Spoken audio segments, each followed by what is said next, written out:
Halo, apa kabar? Saatnya Anda menyimak berita Semarang. Bersama saya Rido Yahya, sejumlah berita menarik akan kami sajikan untuk Anda dan berikut berita utama hari ini.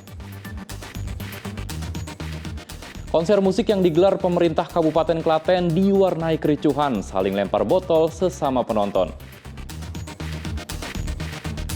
Evakuasi sopir truk yang terjun di sungai sedalam 6 meter akibat kecelakaan truk tabrak truk di Kabupaten Semarang. Harga gula pasir dan gula merah atau gula Jawa di Pasar Boyolali masih mahal.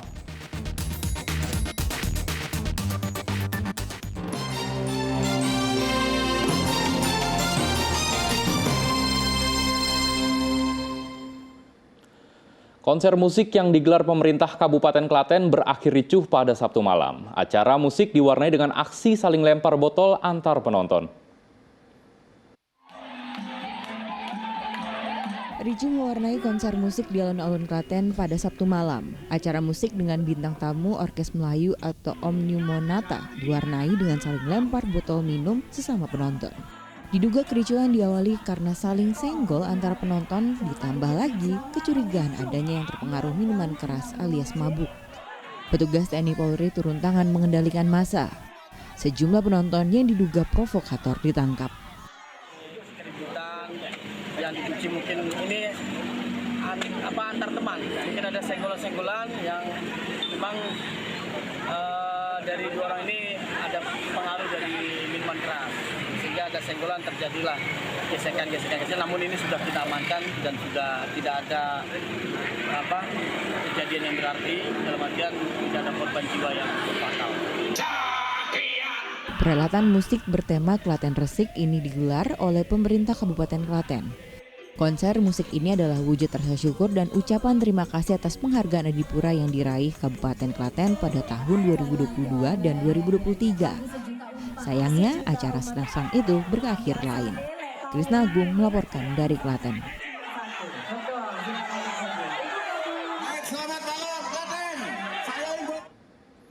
Dengan memakai senjata tajam, sekelompok remaja menganiaya pengendara motor hingga terluka. Aksi penganiayaan ini dengan senjata tajam itu terjadi pada dini hari di kawasan Genuk, Kota Semarang.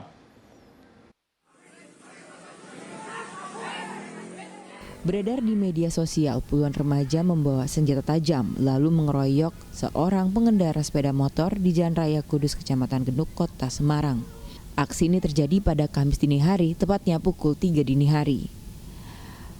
Ketua RT setempat mengatakan ia bersama warga membubarkan gerombolan itu saat peristiwa terjadi. Namun ia tak menemukan korban dalam peristiwa itu. Antara jam 2:30 sampai jam 3-an lah, pokoknya jam segitu. Sekitar berapa orang? Datang terus saya bubarkan. Sekitar berapa orang? Apa? Sekitar berapa orang? Banyak, 30-an pokoknya lebih lah. Itu korbannya lagi Nggak tahu. Untuk korbannya nggak tahu. Setelah saya bubarkan, setelah selesai, saya pulang lagi. Saya memastikan nggak ada yang tertinggal gitu loh. Saya kira nggak ada warga saya, ternyata nggak ada. Itu warga. Kanit Reskrim Polres Genuk menyatakan aksi pengeroyokan terjadi saat korban berboncengan dengan temannya melintas lokasi kejadian. Tiba-tiba korban diteriaki oleh gerombolan remaja dan langsung dianiaya.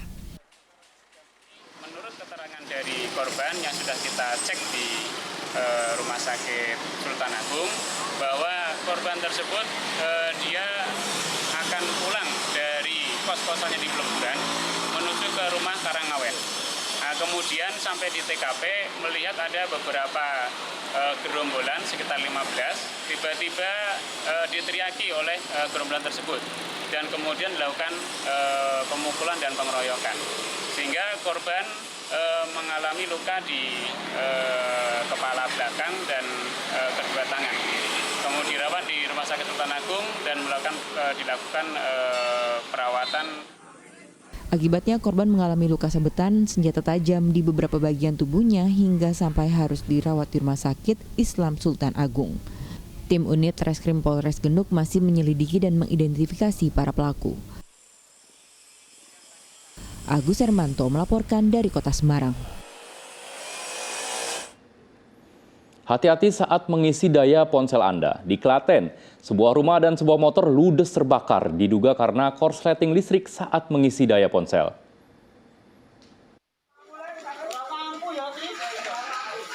Kebakaran ini terjadi di Desa Ngalas, Kecamatan Klaten Selatan, Klaten, Jumat lalu. Api dengan cepat membesar. Tak hanya rumah, motor milik penghuni pun ikut terbakar. 2 armada pemadam kebakaran dikerahkan ke lokasi kejadian. Butuh waktu 2 jam untuk menjinakkan api. Kebakaran terjadi saat pemilik rumah sedang salat Jumat. Saat itu, ia meninggalkan ponsel dalam posisi sedang diisi daya atau di-charge. Petugas menduga api berasal dari korsleting listrik dari pengisian daya ponsel. Handphone suruh dicas, terus tinggal sholat Jumat. Nah, setelah itu ada salah satu warga mau pergi ke masjid sholat Jumat, mengetahui rumah tersebut sudah terbakar. Artinya warga meminta bantuan sama tetangga untuk memadamkan secara mandiri sambil menunggu tangga tiba. Jadi untuk dugaannya karena ponsel yang dicas itu mas Ya, atau gimana? sementara dari handphone yang dicas, kemungkinan handphone itu dicas ditaruh di alas yang mudah terbakar. Tidak ada korban jiwa ataupun luka dalam peristiwa ini, tapi pemilik rumah rugi ratusan juta rupiah. Krisna Agung melaporkan dari Klaten. Diduga mengalami remblong, sebuah truk kontainer menabrak truk lain hingga masuk ke sungai sedalam 6 meter di Kabupaten Semarang.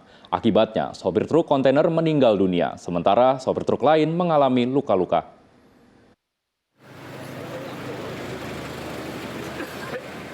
Sebuah kontainer terguling hingga menutup jalan di Jalan Raya Semarang Solo Bawen, Kabupaten Semarang. Sementara truk yang ditabrak sampai masuk ke sungai.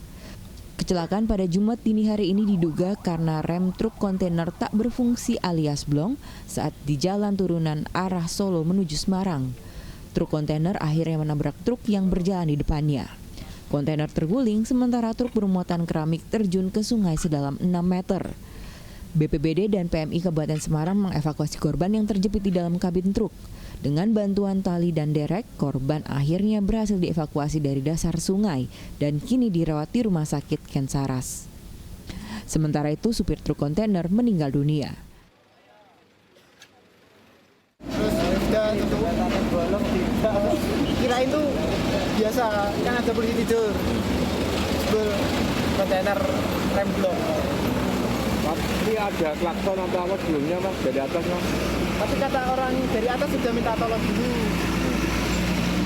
Sampai ini udah enggak ada suara minta tolong, udah langsung bers aja. Kenceng mas? Kenceng. Kecelakaan ini menyebabkan arus lalu lintas dari arah Solo menuju Semarang tersendat. Kendaraan yang akan menuju Semarang terpaksa dialihkan ke jalur berlawanan. Yulianto melaporkan dari Kabupaten Semarang.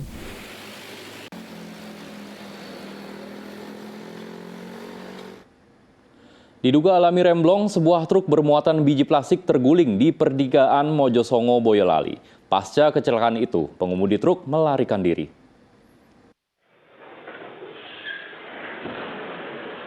Truk trailer ini terguling di Jalan Simpang 3 Mojosongo, Boyolali, Sabtu lalu. Truk terguling ke kanan hingga menutup satu ruas jalan Solo Semarang. Warga yang jadi saksi mata kecelakaan tunggal ini mengatakan truk terlihat melaju dari arah Semarang ke Solo. Saat mendekati lampu merah di pertigaan Mojosongo, tiba-tiba truk oleng ke kiri hingga terguling. Kerasnya benturan membuat box truk terlepas dari badan truk. Tidak ada korban jiwa dalam kejadian ini karena saat itu arus lalu lintas sedang sepi. Itu ada truk yang jatuh ini kecepatannya tinggi Pak, terus banting setir ke arah sini tadi, posisi boxnya udah miring, jadi langsung jatuh gitu, jatuh sendiri boxnya. Kondisi jalan sepi ya? Kondisi jalan sepi, lampu merah, di situ juga nggak ada antrian kendaraan Pak, dari arah utara pun juga kosong, nggak ada kendaraan kebetulan. Polisi yang telah mengolah tempat kejadian perkara menduga truk bermuatan 18 ton biji plastik itu memiliki masalah dengan fungsi pengereman sehingga tidak dapat mengendalikan kendaraannya. Polisi menduga sang sopir sengaja membanting setir untuk menghindari pengendara yang ada di depannya.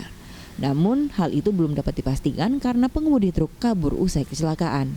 Bermula dari kendaraan kontainer tersebut berjalan dari arah Semarang menuju Solo. Sesampai di TKP kendaraan hilang kendali kemudian dibanting ke arah kiri yang mengarah ke Jalan Wika ataupun Jalan Tentara Pelajar dan terguling di situ. Dan alhamdulillah dalam kecelakaan tersebut tidak ada korban dan kebetulan jalan tersebut kondisi sepi. Truk kemudian dievakuasi menggunakan 2 kendaraan derek. Satlantas Polres Boyolali menghubungi operator truk untuk mencari keberadaan supir sementara truk dibawa ke Mako Satlantas Polres Boyolali. Yulianto melaporkan dari Boyolali.